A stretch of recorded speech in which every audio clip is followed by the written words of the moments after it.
तो यहाँ पर देखिए जो आपको है, तो ये आपको वेस्टर्न पॉलिटिकल थिंकिंग ओपीजी का जो है आपको पाश्चात्य आधुनिक चिंतन है उसका आपको अध्याय 2 भाग 1 है, भाग 2 होगा, अध्याय 2 भाग 2 होगा। इसके अंतर्गत हम यहाँ से पढ़ना शुरू करते हैं पेज 18 से, जो आपके यहाँ पर है जो आपके यहाँ पर कहा गया। देखिए, परंतु 20वीं शताब्दी के दूसरे दशक के अंत तक परंतु 20वीं शताब्दी के दूसरे दशक के अंत में प्रत्यक्षवाद की एक नई व्याख्या उभर कर सामने आई, जिसे नव प्रत्यक्षवाद न्यू पॉजिटिविज्म या तार्किक प्रत्यक्षवाद लॉजिकल पॉजिटिविज्म की संज्ञा दी जाती है। देखिए, देखिए यहाँ पर क्या, परंतु 20वीं शताब्दी के दूसरे दशक के अंत में प्रत्यक्षवाद की एक नई व्याख्या उभर कर सामने आई, जिसे नव प्रत्यक्षवाद न्यू पॉजिटिविज्म या तार्किक प्रत्यक्षवाद लॉजिकल पॉजिटिविज्म की संज्ञा दी जाती है। इसके अनुसार वैज्ञानिक पद्धति का सरोकार केवल तथ्यों के अन्वेषण से इसमें मूल्यों के अन्वेषण की कोई गुंजाइश नहीं है। इस दृष्टिकोण के नायकों में जर्मन समाज वैज्ञानिक मैक्स वेबर और वियना सर्किल के सदस्यों का विशेष योगदान रहा है।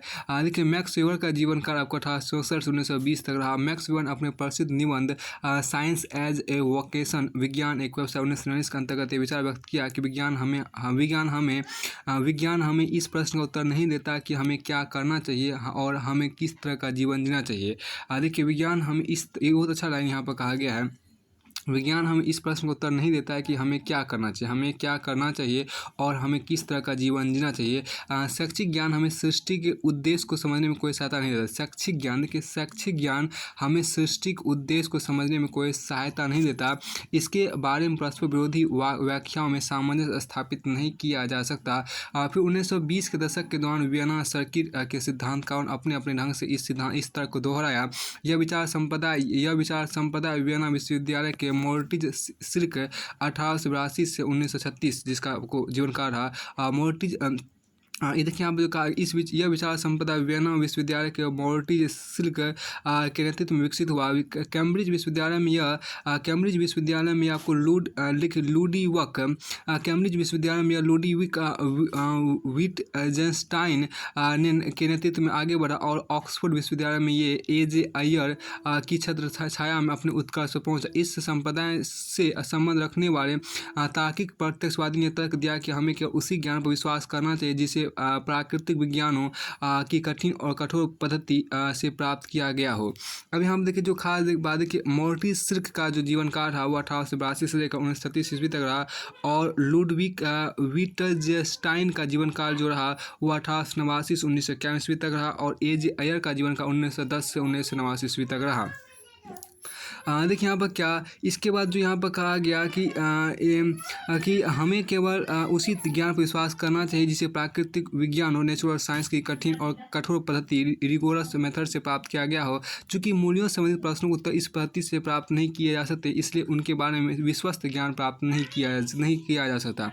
वे इस निष्कर्ष पहुँचे कि मूल्यों के अन्वेषण का प्रयत्न ही व्यर्थ का प्रयास है। संक्षेप में समकालीन प्रत्यक्षवाद के अंतर्गत केवल अनुभव मूलक एवं तार्किक कथन को मान्यता दी जाती है क्योंकि उसकी पुष्टि और सत्यापन संभव है। इस दृष्टिकोण के समर्थक तर्क देते हैं कि मूल्यपरक कथन केवल भावात्मक अधिमान्यता इमोशनल प्रेफरेंस का विषय है। जो बात एक व्यक्ति को उत्तम या सुंदर प्रतीत हो, यह जरूरी नहीं कि वह दूसरों को भी वैसी लगेगी। फिर भिन्न संस्कृतियों कल्चर से जुड़े लोग भी भिन्न मूल्यों की सराहना कर सकते हैं।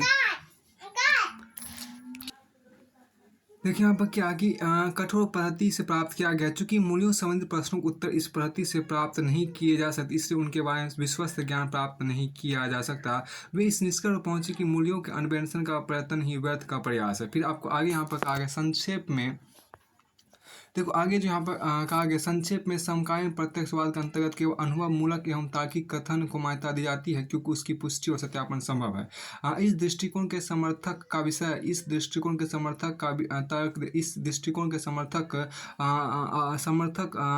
अपने तर्क देते हैं कि मूल्यपरक कथन केवल भावात्मक अधिमान्यता इमोशनल प्रेफरेंस का विषय है। जो बात एक व्यक्ति को उत्तम या सुंदर प्रतीत हो, या जरूरी नहीं कि वह दूसरों को भी वैसी लगेगी। देखिए बात, देखिए जो बात एक व्यक्ति या एक व्यक्ति को उत्तम या सुंदर प्रतीत हुआ, जरूरी नहीं कि दूसरों को भी वैसी लगेगी। भिन्न के फिर भिन्न भिन्न संस्कृतियों कल्चर से जुड़े लोग भी भिन्न भिन्न मूल्यों की सराहना कर सकते हैं। अतः प्रत्यक्षवाद के समर्थक मूल्य निरपेक्ष उपागम वैल्यू न्यूट्रल अप्रोच का समर्थन करते हैं। फिर आगे यहाँ पर कहा गया, देखिए मूल्य निरपेक्ष उपागम की बात की गई, वैल्यू न्यूट्रल अप्रोच की बात की गई। देखिए मूल्य निरपेक्ष उपागम वैल्यू न्यूट्रल अप्रोच की बात की गई। सामाजिक जीवन का अध्ययन का, देखिए सामाजिक जीवन के अध्ययन का वह तरीका जिसमें केवल तथ्यों फैक्ट्स पर ध्यान केंद्रित किया जाता है। तथ्यों का विवरण देते समय यह नहीं देखा जाता कि कौन सी बात समाज के उत्तम गुड या वांछनीय डिजायरेबल है।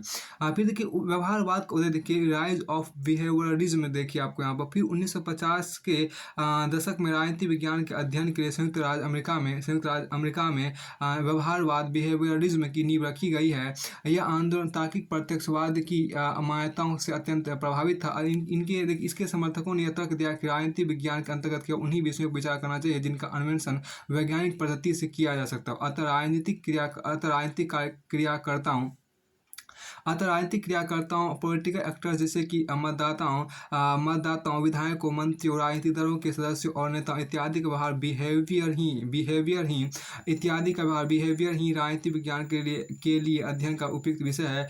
अमूर्त सिद्धांतों अब्स्ट्रैक्ट प्रिंसिपल्स और नैतिक निर्णय मोरल जजमेंट से जुड़े प्रश्नों को राजनीति विज्ञान के विचार क्षेत्र से बाहर रखना चाहिए। देखिए चूंकि परंपरागत राजनीति सिद्धांत के अंतर्गत राजनीति दर्शन जुड़े विषयों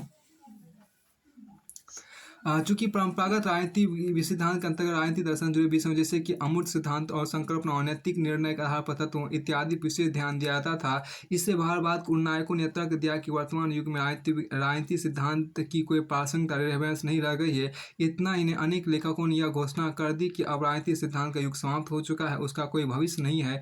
यहाँ तक कहा गया कि राजनीति सिद्धांत की मृत्यु हो चुकी। इस मुद्दे पर जो विवाद शुरू हुआ उस राजनीति सिद्धांत के ह्रास संबंधी विवाद की संज्ञा दी जाती है। अब देखिए यहाँ पे देखो विवाद दूसरा जो यहाँ पर कहा गया विवाद के मुख्य मुद्दे की बात की गई, देखिए main issues of the disputes की बात की गई है, ऑफ द डिबेट की बात की है। देखिए राजनीति सिद्धांत के ह्रास संबंधित विवाद के आरंभिक दौर में अमेरिकी राजनीति वैज्ञानिक डेविड ईस्टन अपनी बहुचर्चित कृति the political system and inquiry into the state of political science राजनीतिक प्रणाली राजनीति विज्ञान की दशा का अन्वेषण 1953 के अंतर्गत दावा किया कि परंपरागत राजनीति सिद्धांत कोरे चिंतन मनन मोर स्पेकुलेशन पर आधारित है। उसमें राजनीतिक यथार्थ के गहन निरीक्षण का नितांत अभाव है। अतः राजनीतिक सिद्धांत को वैज्ञानिक आधार पर स्थापित करने के लिए चिरसम्मत ग्रंथों क्लासिक्स और राजनीतिक विचारों के इतिहास की परंपरा से मुक्त कराना जरूरी है। ईस्टर्न ने लिखा कि परंपरागत राजनीतिक सिद्धांत उस उथल पुथल की देन है जो बीते युगों के इतिहास की विशेषता रही है। प्लेटो पूर्व यूनान 15वीं शताब्दी की इटली 16वीं और 17वीं शताब्दी की इंग्लैंड और 18वीं शताब्दी के फ्रांस में ऐसी उथल पुथल के वातावरण में ही राजनीतिक चिंतन को पनपने का अवसर मिला था। समकालीन समाज में उसकी कोई प्रासंगिकता रेलेवेंस नहीं है। इसका देखिए क्या परंपरागत चिंतन, देखिए यहाँ पर जो कहा गया परंपरागत चिंतन यथार्थ राजनीति के विश्लेषण में असमर्थ सिद्ध हुआ है। यहाँ देखिए परंपरागत चिंतन यथार्थ राजनीति के विश्लेषण में असमर्थ सिद्ध हुआ है। Traditional thought has failed in the analysis of political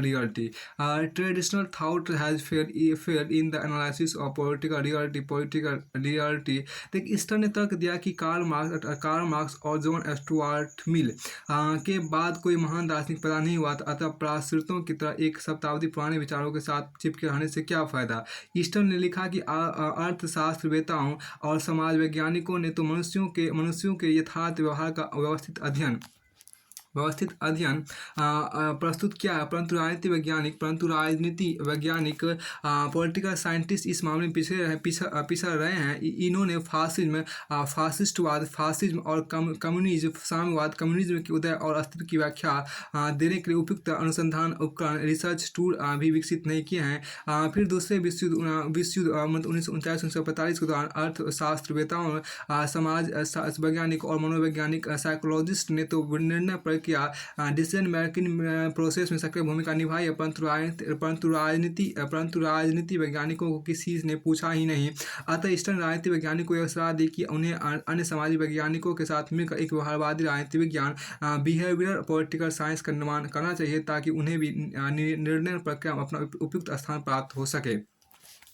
अब यहाँ पर जो कहा गया, देखिए यहाँ पर एक जो खास बात जो कहा गया, देखिए इंग्लिश में कुछ कार्ल मार्क्स का जो जीवन काल है वो देखिए कार्ल मार्क्स का जो जीवन काल है वो 1883 ईस्वी तक रहा, और जॉन स्टुअर्ट मिल का जो जीवन काल है वो आपका 1866 से 1873 ईस्वी तक रहा। उसके बाद देखिए यहाँ पर जो कहा अर्थशास्त्रवेत्ता मतलब इकोनॉमिस्ट जिसको बोलते हैं, और समाज वैज्ञानिक को जिसको सोशियोलॉजिस्ट बोलते हैं। उसके बाद देखिए आपको साम्यवादी जिसको कम्युनिस्ट इंग्लिश में बोलते हैं। उसके बाद देखिए आपको जो आपको राजनीति वैज्ञानिक मतलब पॉलिटिकल साइंटिस्ट जिसको बोलते हैं। अब एक समझिए कि फासिज्म और कम्युनिज्म क्या है, मतलब फासिज्म एंड कम्युनिज्म क्या है, उसको समझने का प्रयास यहाँ पर कीजिए। देखिए फासिस्ट और कम्युनिस्ट प्रणाली से, देखिए फासिस्ट और कम्युनिस्ट प्रणाली से जुड़ी विचारधारा ये दोनों सर्वाधिकारवादी प्रणालियाँ टोटलिटेरियनिज्म सिस्टम 20वीं शताब्दी के आरंभिक दशकों में विकसित हुई। इन्हें लोकतंत्र विरोधी एंटी डेमोक्रेटिक प्रणाली माना जाता है, क्योंकि अपने नागरिकों के संपूर्ण जीवन पर नियंत्रण का प्रयत्न करती है। देखिए फासिज्म का मुख्य उन्नायक बेनितो मुसोलिनी का था। फासिज्म का मुख्य उन्नायक का जन्मदाता को बेनितो मुसोलिनी था। बेनितो मुसोलिनी का जीवन काल 1883 से 1945 ईस्वी तक रहा। मतलब हम ये कर सकते हैं कि जब कार्ल मार्क्स की मृत्यु हुई तभी आपको बेनितो मुसोलिनी का जन्म हुआ था। कार्ल मार्क्स की मृत्यु के समय में ही, कार्ल मार्क्स की मृत्यु जिस ईस्वी में हुई थी उसी ईस्वी में आपको बेनितो मुसोलिनी का जन्म हुआ था। मतलब कार्ल मार्क्स का जीवन का आपको 1888 में जन्म हुआ था और 1883 में मृत्यु हो गई थी। तो इसी समय आपको बेनितो मुसोलिनी का जन्म 1883 में हुआ था और 1945 ईस्वी तक रहा। जिसने इटली में आपको फासिस्ट प्रणाली स्थापित की। यह विचारधारा अपने नागरिकों से राष्ट्र नेशन के प्रति अंधभक्ति की मांग करती है। कम्युनिज्म का मुख्य प्रवक्ता V.I. लेनिन था। तो लेनिन का जन्म का आपको 1870 से लेकर 1924 ईस्वी तक रहा। जिसने कार्ल मार्क्स विचारों से प्रेरित होकर सोवियत रूस में यह प्रणाली स्थापित की। इसमें निजी संपत्ति प्राइवेट प्रॉपर्टी को समाप्त कर उत्पादन के प्रमुख साधनों पर कम्युनिस्ट पार्टी के नेतृत्व में राज का नियंत्रण स्थापित कर दिया जाता है और नागरिकों की बुनियादी आवश्यकताएं पूरी करने का प्रयत्न किया जाता है, परंतु उनके संपूर्ण जीवन पर राज का नियंत्रण स्थापित हो जाता है। अब उसके बाद ईस्टर ने तर्क दिया कि एक खास बात जो हम समझ, देखिए यहाँ पर जो कहा गया कि लेनिन का जो जीवन काल रहा वो आपको 1870 से 1924 ईस्वी तक रहा। देखिए ईस्टर ने तर्क दिया कि परंपरागत राजनीति सिद्धांत के अंतर्गत मूल्यों वैल्यूज़ के निर्माण पर विशेष ध्यान दिया गया, परंतु आधुनिक राजनीति विज्ञान में मूल्यों के विश्लेषण की कोई जरूरत नहीं है। फिर आपको देखिए मूल्य तो व्यक्तिगत या समूहगत अधिमान्यता। मूल्य तो देखिए यहाँ पर क्या, मूल्य तो व्यक्तिगत या समूहगत अधिमान्यताओं इंडिविजुअल और ग्रुप प्रेफरेंस का संकेत देते हैं, जो किन्हीं विशेष सामाजिक परिस्थितियों में जन्म लेती है और उन्हीं परिस्थितियों के साथ जुड़ी रहती है। समकालीन समाज अपने उपयुक्त मान्यताओं स्वयं विकसित कर लेगा। राजनीति वैज्ञानिकों को केवल राजनीति व्यवहार पॉलिटिकल बिहेवियर के क्षेत्र में कार्य कारण सिद्धांत कैजुअल थ्योरी के निर्माण में अपना योग देना चाहिए। फिर आपको आगे कहा, देखिए कुछ भी हो, ईस्टर्न ने 1.5 दशक बाद अपना दृष्टिकोण बदल दिया। 1969 में अमेरिकन पॉलिटिकल साइंस एसोसिएशन के अध्यक्षीय व्याख्यान के अंतर्गत ईस्टर्न राजनीति विज्ञान की व्यवहारवादी क्रांति एक नया मोड़ देते हुए उत्तर व्यवहारवादी क्रांति पोस्ट बिहेवियर रिवोल्यूशन की घोषणा कर दी। वस्तुतः ईस्टर्न राजनीति विज्ञान को एक शुद्ध विज्ञान प्योर साइंस से ऊपर उठाकर अनुप्रयुक्त विज्ञान अप्लाइड साइंस का रूप देने की मांग की और वैज्ञानिक अनुसंधान को समकालीन समाज की विकट समस्याओं के समाधान में लगाने पर बल दिया। मतलब यह कि अब ईस्टर्न ने समकालीन समाज पर छाए हुए संकट को पहचानना और उसके निवारण के राजनीतिक सिद्धांत के पुनरुत्थान की आवश्यकता अनुभव की। संक्षेप में देखिए यहाँ पर संक्षेप उत्तर व्यवहारवाद वह आंदोलन है जिसके अंतर्गत व्यवहारवाद की उपलब्धियों को समेकित करके उन्हें मानव पूंजी ह्यूमन वैल्यूज़ के साथ जुड़ा जाता है और मानव जीवन के साथियों इंड्स की सिद्धि के लिए उपयुक्त किया जाता है। इसके प्रभाव से आधुनिक सिद्धांतकारों के मन में परंपरागत राजनीतिक चिंतन के प्रति फिर से अभिरुचि पैदा हो गई है। फिर देखिए क्या परंपरागत चिंतन, देखिए यहाँ पर जो कहा गया परंपरागत चिंतन आधुनिक परिस्थितियों में प्रासंगिक नहीं रह गया। यहाँ पर जो कहा गया परंपरागत चिंतन आधुनिक परिस्थितियों में प्रासंगिक नहीं रह गया है। Traditional thoughts is no longer relevant under the modern condition. देखिए 1950 के दशक में राजनीतिक सिद्धांत के ह्रास या पतन के बारे में जो विवाद चला था उसके संदर्भ में अनेक समकालीन विचारकों ने अपने अपने विचार व्यक्त किए। आल्फ्रेड कॉर्बन 1953 में ही पॉलिटिकल साइंस क्वार्टरली में प्रकाश से देख के अंतर्गत यह तर्क दिया कि समकालीन समाज में ना तो पूंजीवादी प्रणालियों कैपिटलिस्ट सिस्टम में राजनीतिक सिद्धांत की कोई प्रासंगिकता रह गई है, ना साम्यवादी प्रणालियों कम्युनिस्ट सिस्टम में। पूंजीवादी प्रणाली उदार लोकतंत्र लिबरल डेमोक्रेसी विचार पर आधारित है, परंतु आज के युग में लोकतंत्र का एक भी सिद्धांत का विद्वान नहीं है। फिर भी इन प्रणालियों पर एक विस्तृत अधिकारी तंत्र, ब्यूरोक्रेसी और विशाल सैनिक तंत्र, मिलिट्री मशीन का वर्चस्व स्थापित हो गया है, जिससे इनमें राजनीतिक सिद्धांत की कोई भूमिका नहीं रह गई है। दूसरी ओर साम्यवादी प्रणालियों में एक नई तरह के दलीय संगठन, पार्टी ऑर्गेनाइजेशन और छोटे से गुट तंत्र ओलिगार्की का वर्चस्व है, अतः इनमें भी राजनीतिक सिद्धांत की कोई प्रासंगिकता नहीं रह गई है। देखिए यहाँ पर जो कहा उदार लोकतंत्र की बात, लिबरल डेमोक्रेसी की बात की गई है। देखिए आधुनिक लोकतंत्र का समान रूप, इसकी मुख्य विशेषताएं यह है कि इसमें राजनीतिक पद पॉलिटिकल ऑफिसेज किसी विशिष्ट वर्ग प्राइविलेज क्लास की बपोती नहीं माने जाते। इसमें राजनीतिक सत्ता के लिए एक से अधिक राजनीतिक दलों में मुक्त प्रतिस्पर्धा की गुंजाइश रखी जाती है। इसमें सार्वजनिक व्यक्ति मताधिकार, यूनिवर्सल अडल्ट फ्रेंचाइज के आधार पर आवधिक चुनाव, पीरियोडिक इलेक्शन का प्रबंध किया जाता है। इसमें नागरिक स्वतंत्रता और सिविल लिबर्टी की विस्तृत व्यवस्था की जाती है। और अंग इसमें न्यायपालिका की स्वाधीनता, इंडिपेंडेंस ऑफ जुडिशरी को विशेष महत्व और इंडिपेंडेंस ऑफ जुडिशरी को विशेष महत्व दिया जाता है। अब आगे देखिए क्या कॉर्बेन देखिए हम जो कहा कॉर्बेन ने तर्क दिया कि हेगेल और मार्क्स की दिलचस्पी तो सृष्टि के एक छोटे से हिस्से में थी। हेगेल का सरोकार क्षेत्रीय राज टेरिटोरियल एस्टेट से था।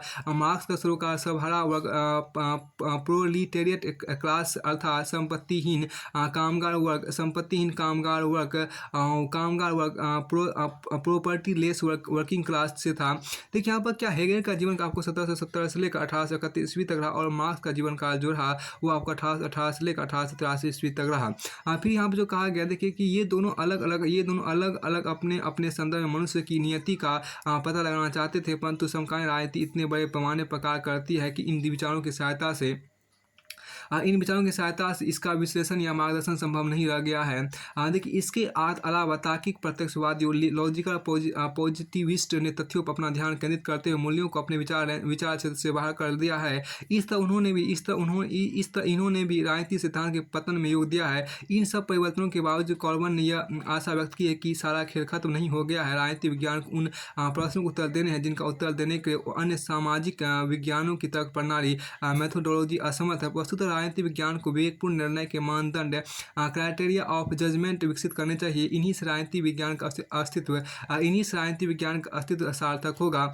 देखिए इधर सिमोर मार्टिन लिपसेट ने 1960 में अपनी चर्चित कृति पॉलिटिकल मैन राजनीतिक मानव के अंतर्गत यह तर्क दिया कि समकालीन समाज के लिए उपयुक्त मूल्य पहले से ही तय किए जा चुके हैं। देखिए संयुक्त राज्य अमेरिका में उत्तम समाज गुड सोसाइटी की युगों पुरानी तलाश अब खत्म हो चुकी है, क्योंकि हमने उसे पा लिया है। वर्तमान लोकतंत्र का सक्रिय रूप ही उस उत्तम समाज की निकटतम अभिव्यक्ति है। अतः अब इस विषय पर सारी बहस बेकार है। इस तरह लिपसेट ने भी राजनीतिक सिद्धांत की सार्थकता पर प्रश्न चिन्ह लगा दिया। अब आगे देखिए कहा गया कि राजनीतिक दर्शन की सहायता से राजनीतिक दर्शन की सहायता से राजनीतिक सिद्धांत का पुनरुत्थान संभव है। यहाँ पर आगे जो कहा गया देखिए revival of political theory is possible through political philosophy. देखा जाए तो राजनीतिक सिद्धांत के पतन का दावा करने वाले विचारक राजनीतिक अध्ययन को वैज्ञानिक रूप देने के लिए राजनीतिक अन्वेषण पॉलिटिकल इंक्वायरी की दार्शनिक परंपरा से नाता तोड़ने की वकालत कर रहे थे, परंतु राजनीतिक दर्शन में आस्था रखने वाले विचारकों ने उनके इस दावे को कभी स्वीकार नहीं किया। देखिए यहाँ पर क्या लियो स्ट्रॉस ने 1957 में जर्नल ऑफ पॉलिटिक्स के अंतर्गत अपने प्रसिद्ध लेख व्हाट इज पॉलिटिकल फिलोसफी राजनीतिक दर्शन क्या है में राजनीतिक दर्शन के महत्व पर बल देते हुए यह तर्क दिया कि राजनीति का नया विज्ञान ही उसके ह्रास के तहत रक्षण है। फिर देखिए इसने प्रत्यक्षवादी दृष्टिकोण पॉजिटिविस्ट व्यू अपना कर मानकीय विषय नॉर्मेटिव इशूज की चुनौतियों की अनदेखी कर दी है, जिससे पश्चिमी जगत के समान राजनीतिक संकट का संकेत मिलता है। इसने उस संकट को बढ़ावा भी दिया है। स्ट्रॉस ने लिखा है कि राजनीति का अनुभव मूलक सिद्धांत एम्पिरिकल थ्योरी समस्त मूल्यों की समानता की शिक्षा देता है। देखिए देखिए यहाँ पर क्या यह इस बात में विश्वास नहीं करता है कि कुछ विचार स्वभावतः उच्च कोटि के होते हैं और कुछ स्वभावतः निम्न कोटि के होते हैं। वह यह भी नहीं मानता है कि वह यह भी नहीं मानता कि सब मनुष्यों और जंगली जानवरों में कोई तात्विक अंतर होता है। इस तरह अनजाने में स्वच्छ जल को गंदे नाले के साथ बहा देने की भूल करता है। इस तरह वह अनजाने में स्वच्छ जल को गंदे नाले के साथ बहा देने की भूल करता है। देखिए मानकीय विषय की जो बात की गई है, जिसको हम नॉर्मेटिव इश्यूज की बात करते हैं, ऐसे विषय देखिए यहाँ पर जो कहा गया, ऐसे विषय जिनका सरोकार शुभ और अशुभ, गुड्स एंड एविल या उचित और अनुचित, राइट्स एंड रॉन्ग के प्रश्नों से हो, उसी को हम मानकीय विषय नॉर्मेटिव इश्यूज बोलते हैं। फिर आपको आगे यहाँ पर कहा गया देखिए इसी विवाद को आगे देखिए यहाँ पर कहा इसी विवाद को आगे बढ़ाते हुए डांटे जर्मिनो ने 1967 में प्रकाशित कृति beyond ideology the revival of political theory विचारधारा से राजनीतिक सिद्धांत के प्रोत्थान के अंतर्गत यह तर्क दिया कि अधिकांश 19वीं शताब्दी और आरंभिक 20वीं शताब्दी दौरान राजनीतिक सिद्धांत के ह्रास के दो कारण थे। पहला प्रत्यक्षवाद पॉजिटिविज्म का उदय, जिसने विज्ञान के उन्माद में मूल्यों को परे रख दिया था, और दूसरा राजनीतिक विचारधारा पॉलिटिकल आइडियोलॉजीज का प्राधान्य, जिनका चरम उत्कर्ष मार्क्सवाद के रूप में सामने आया था, परंतु अब स्थिति बदल चुकी थी। सच्ची बात यह है कि राजनीति से जुड़े दार्शनिक चिंतन का स्रोत कभी सूखा ही नहीं था। 1950 और 1960 के दशकों में ही अनेक प्रतिभाशाली विचारकों ने राजनीति दर्शन के क्षेत्र में महत्वपूर्ण योग दिया था, परंतु प्रत्यक्षवाद के समर्थकों ने उसकी अनदेखी कर दी थी। इन विचारकों में Michael Oxford, Hannah Arendt, Bertrand de Jouvenel, Leo Strauss और एरिक वोगलिन के नाम विशेष रूप से उल्लेखनीय है। फिर 1970 और 1980 के दशक में Christian Bay, Herbert Marcuse, John Rawls, CB Macpherson, यूगेन्स हैबरमास, एलेसेडियल मैकिंटायर और माइकल वाल्जर इत्यादि ने अपनी महत्वपूर्ण कृतियों से राजनीतिक दर्शन की परंपरा को समृद्ध किया। अब कि हम विचारधारा समझिए, विचार आइडियोलॉजी किसे कहते हैं, विचारधारा क्या होती है। देखिए उन युक्तियों और मान्यताओं का समूह जिनके आधार पर किसी वर्तमान या अभीष्ट राजनीतिक व्यवस्था को उचित ठहराने का प्रयास किया जाता है। विचारधारा आस्था फेथ का विषय है। यह तर्क वितर्क रीजनिंग को बढ़ावा नहीं देती है। यह लोगों की कार्रवाई एक्शन की ओर प्रेरित करती है। इससे प्रेरित लोग परिचित व्यवस्था की रक्षा के लिए या नई व्यवस्था की स्थापना के लिए बहुत बड़ा त्याग करने को तैयार हो सकते हैं। अब देखिए जर्मिनो ने तर्क दिया कि राजनीतिक सिद्धांत की नई भूमिका को समझने को उसे राजनीतिक दर्शन के रूप में पहचानना चाहिए। यह उन सिद्धांतों का आलोचनात्मक अध्ययन है जिनमें मनुष्य के सामाजिक अस्तित्व को सही रूप में डालने का प्रयत्न किया जाता है। अतः इसका सरोकार उचित अनुचित, राइट एंड रॉन्ग के प्रश्नों से है। यह व्यवहारवादी विज्ञान बिहेवियर साइंस नहीं है, जिसमें हर बात को ज्ञानेंद्रिय अनुभव सेंस एक्सपीरियंस के स्तर पर लाकर छोड़ दिया जाता है। यह किसी की राय पर आधारित विचारधारा ओपिनियनेटेड आइडियोलॉजी भी नहीं है। इसमें तथ्यों ज्ञान के साथ साथ वह अंतर्दृष्टि भी आ जाती है जिसके आधार पर यह ज्ञान प्राप्त किया जाता है। इसका सरोकार मनुष्य की उन चिरंतर समस्याओं से है जिनका सामना उसे अपने सामाजिक अस्तित्व के दौरान करना पड़ता है। निर्लिप्तता का अर्थ नैतिक तटस्थता नहीं है। वस्तुतः कोई राजनीतिक दार्शनिक अपने युग के राजनीतिक संघर्ष के प्रति उदासीन नहीं रह सकता, जैसा कि व्यवहारवादी सोचते हैं। जर्मिनो का विश्वास है कि राजनीतिक सिद्धांत प्रत्यक्षवाद के साथ साथ नहीं अपना सकता, जो आलोचनात्मक दृष्टिकोण से कोई सरोकार नहीं रखता। राजनीतिक विज्ञान की परंपरावादी और व्यवहारवादी धाराओं के बीच की खाई इतनी चौड़ी है कि इन्हें एक दूसरे से जोड़ने की कोई संभावना नहीं है। संक्षेप में व्यवहारवादी राजनीतिक विज्ञान तथ्यों पर अपना ध्यान केंद्रित है। अपना ध्यान केंद्रित करते हुए मूल्यों तथा आलोचनात्मक दृष्टिकोण के प्रति उदासीनता का दावा करती है, जबकि परंपरागत राजनीति दर्शन का मुख्य ध्येय मूल्यों के आधार पर राजनीतिक स्थितियों का आलोचनात्मक विवेचन प्रस्तुत करता है। देखिए, व्यवहारवादी राजनीति विज्ञान ने मूल निरपेक्षता, वैल्यू न्यूट्रलिटी का झंडा खड़ा कर राजनीतिक सिद्धांत के तात्विक कृत्य एसेंशियल फंक्शन को से अपना नाता तोड़ लिया है। अतः राजनीतिक सिद्धांत को पुनर्जीवित करने के लिए उस तात्विक कृत्य का पुनरुत्थान जरूरी है। जर्मिनों ने तर्क दिया कि राजनीति शास्त्र सचमुच राजनीति का आलोचना शास्त्र है। देखिए, जर्मिनों ने तर्क दिया कि राजनीति शास्त्र सचमुच राजनीति का आलोचना शास्त्र है। सच्चा राजनीति दार्शनिक वह है जो सुकरात की तरह सत्ताधारी के प्रति सत्य बोलने, स्पीकिंग ट्रूथ टू पावर का बेड़ा उठाता है। इधर देखिए यहाँ पर क्या, इधर हर्बर्ट मार्क्यूंजे ने राजनीति और समाज के अध्ययन में वैज्ञानिकता की मांग से जुड़े एक और जोखिम की ओर संकेत किया है कि मार्क्यूंजे के अनुसार जब सामाजिक विज्ञान सोशल साइंस की भाषा को प्राकृतिक विज्ञान नेचुरल साइंस की भाषा का अनुरूप डालने का प्रयत्न करते हैं, तब वह यथास्थिति स्टेटस क्वो का समर्थक बन जाता है। इस प्रवृत्ति के अंतर्गत वैज्ञानिक शब्दावली साइंटिफिक टर्मिनोलॉजी की परिभाषा ऐसी संक्रियाओं, ऑपरेशन और व्यवहार बिहेवियर के रूप में दी जाती है जिनका निरीक्षण, ऑब्जर्वेशन और परिमापन मेजरमेंट किया जा सकता हो। इस तरह वैज्ञानिक भाषा में आलोचनात्मक दृष्टि, क्रिटिकल विजन की कोई गुंजाइश नहीं रह जाती। उदाहरण के लिए निर्वाचन व्यवहार, इलेक्टोरल बिहेवियर का निरीक्षण करते समय जब मतदान करने वालों की संख्या के आधार पर जन सहभागिता, पीपुल्स पार्टिसिपेशन अनुमान लगाया जाता है, तब यह प्रश्न उठाने की कोई गुंजाइश नहीं रहती कि निर्वाचन की वर्तमान प्रक्रिया लोकतंत्र की भावना को किस हद तक सार्थक करती है या नहीं करती। ऐसी अध्ययन प्रणाली अपना लेने पर सामाजिक विज्ञान, सामाजिक अन्वेषण, देखिए यहाँ पर ऐसी अध्ययन प्रणाली अपना लेने पर सामाजिक विज्ञान, सामाजिक अन्वेषण, सोशल इंक्वायरी का साधन नहीं रह जाता, बल्कि सामाजिक नियंत्रण, सोशल कंट्रोल का साधन बन जाता है। यहाँ देखिए एक जो खास बात कहा गया था, हर्बर्ट मार्क्यूंजे का जीवन काल आपको जो रहा वो 1898 से लेकर आपको 1979 ईस्वी तक रहा। इसके आपको इसका निष्कर्ष जो कंक्लूजन जो यहाँ पर कहा गया वो समझने का प्रयास कीजिए। कंक्लूजन यहाँ पर आकर कुछ भी हो 1970 के दशक में, के दशक में और इसके बाद राजनीति विज्ञान और राजनीति दर्शन के बीच का यह विवाद उतना उग्र नहीं रहा। जब डेविड स्टर्न उत्तर व्यवहारवादी क्रांति के नाम पर सामाजिक मूल्यों के प्रति राजनीति विज्ञान के बढ़ते हुए सरोकार का संकेत दिया है, वहाँ राजनीति दर्शन के समर्थकों ने भी अपनी मान्यताओं को तथ्यों के ज्ञान के आधार पर परखने से संकोच नहीं किया है। कार्ल पॉपर ने वैज्ञानिक पद्धति साइंटिफिक मेथड का विस्तृत निरूपण करते हुए उपयुक्त सामाजिक मूल्यों के बारे में निष्कर्ष निकालने से तनिक भी संकोच नहीं किया है। कार्ल पॉपर का जीवन 1919 से 1994 ईस्वी तक रहा। और देखिए जॉन लॉर्स 1921 से 2002, देखो जॉन लॉर्स 1921 से 2002 ने न्याय के नियमों का पता लगाने के लिए अनुभवमूलक पद्धति अपनाने में अभिरुचि का परिचय दिया है। सीबी मैकफर्सन ने जोसेफ शुम्पीटर और रॉबर्ट डार्क के अनुभवमूलक दृष्टिकोण की आलोचना करते हुए लोकतंत्र का आमूल परिवर्तनवादी सिद्धांत रेडिकल थ्योरी प्रस्तुत किया है।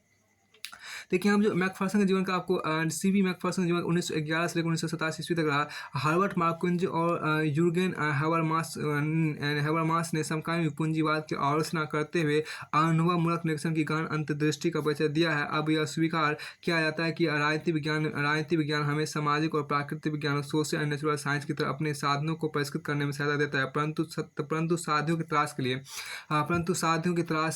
तलाश के लिए हमें राजनीतिक दर्शन की शरण में जाना पड़ेगा। साध और साधन परस्पर आश्रित है। इस राजनीतिक दर्शन और राजनीतिक विज्ञान परस्पर पूरक भूमिका निभाते हैं। देखिए मानव समाज के देखिए यहाँ पर जो कहा गया, मानव समाज के चिरंतन साध को सत्यम शिवम सुंदरम, the truth, the God and the beautiful जैसी सामान्य शब्दावली में या स्वतंत्रता, समानता और न्याय, फ्रीडम, इक्वलिटी एंड जस्टिस जैसे अमूर्त लक्ष्यों के रूप में व्यक्त कर सकते हैं।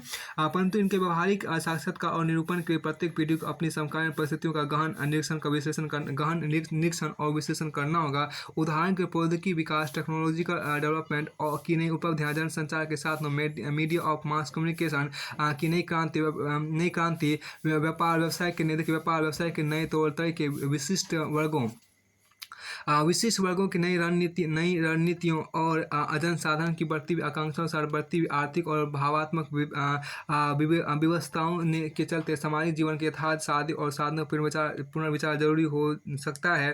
देखिए पुराने तर्क और पुराने मार्गदर्शक सिद्धांत नई परिस्थितियों के संदर्भ में बार बार परखने होंगे। जब हम नए तथ्यों की जानकारी प्राप्त करने के अतिरिक्त इतिहास की पुनर्व्याख्या से संकोच नहीं करते, तब वर्तमान और भविष्य के लिए कोई नियम अस्थायी रूप से कैसे स्वीकार किया जा सकता है। अतः राजनीति विज्ञान और राजनीति दर्शन निरंतर अन्वेषण परनेरियर परसूट के विषय हैं। इनकी उपादेयता कभी कम नहीं, इनकी उपादेयता कभी कम नहीं होगी। इनमें से किसी का ह्रास हमारी अपनी असावधानी का परिणाम होगा। यहाँ देखिए जो कहा गया, इनमें से किसी का ह्रास हमारी अपनी असावधानी का परिणाम होगा। अब आगे यहाँ पे जो कहा गया देखिए, जो कि यह सच है कि वैज्ञानिक पद्धति में सामाजिक जीवन के उपयुक्त मूल्यों का पता नहीं लगाया जा सकता।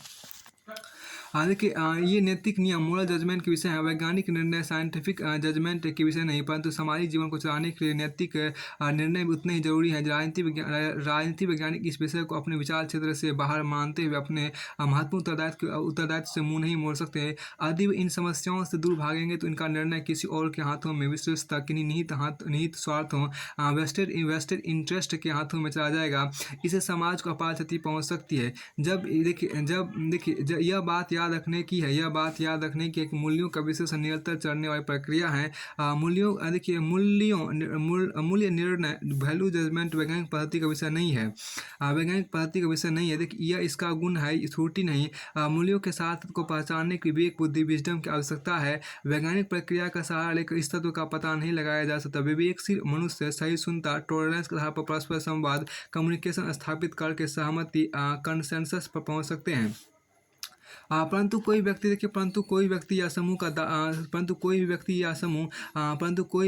या समूह यह दावा नहीं कर सकता कि अपने सत्य को पा लिया है। यदि ऐसा होगा तो मूल्यों की त्रास खत्म हो जाएगी और तथाकथित सत्य को निर्ममतापूर्वक लागू करना ही हमारा कर्तव्य रह जाएगा। इसका परिणाम होगा अवरुद्ध समाज, क्लोज सोसाइटी और सर्वाधिकारवादी व्यवस्था,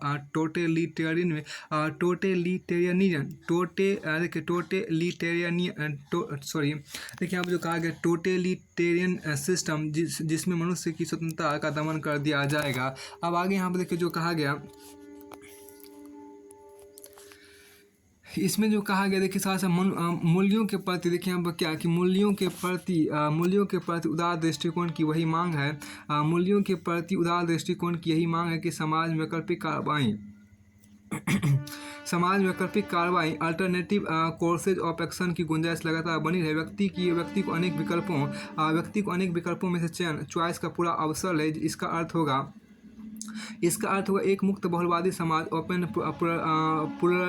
प्लुरलिस्ट सोसाइटी। इसमें वैकल्पिक कार्रवाई के गुण दोष पर मुक्त चर्चा की अनुमति रहेगी। प्रत्येक समूह को अपने दृष्टिकोण की पुष्टि के लिए वैज्ञानिक आधार सामग्री, साइंटिफिक डाटा जुटाने और उसका प्रयोग करने में अभिरुचि रहेगी। भिन्न प्राकल्पनाओं हाइपोथेसिस की जांच करने के लिए तर्कसंगत मानदंडों, रैशनल क्राइटेरिया की तलाश की जाएगी। इस तरह वैज्ञानिक ज्ञान और मूल निर्णय के बीच गहरी खाई नहीं खोदी जाएगी, बल्कि इन दोनों के बीच संपर्क सेतु का निर्माण होगा।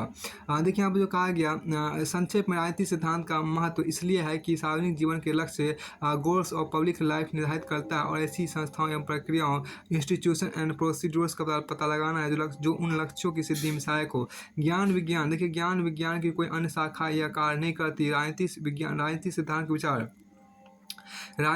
विचार क्षेत्र विज्ञान और दर्शन का जैसा मणि कांचन सहयोग देखने को मिलता है। राजनीतिक सिद्धांत के विचार क्षेत्र में विज्ञान और दर्शन का जैसा मणि कांचन सहयोग देखने को मिलता है, वैसा अत्यंत दुर्लभ है। प्राचीन यूनानी दार्शनिक अरस्तु ने राजनीति शास्त्र को परम विद्या सर्वोच्च विज्ञान मास्टर साइंस की संज्ञा इसलिए दी थी क्योंकि यह अन्य सब विद्याओं की उपलब्धियों के इसलिए दी थी। देखिए यहाँ पर क्या इसलिए दी थी इसलिए दी थी कि क्योंकि अन्य सब विद्याओं की उपलब्धियों के क्योंकि यह अन्य सब विद्याओं की उपलब्धियों को सद जीवन की सिद्धि के लिए नियोजित करता है।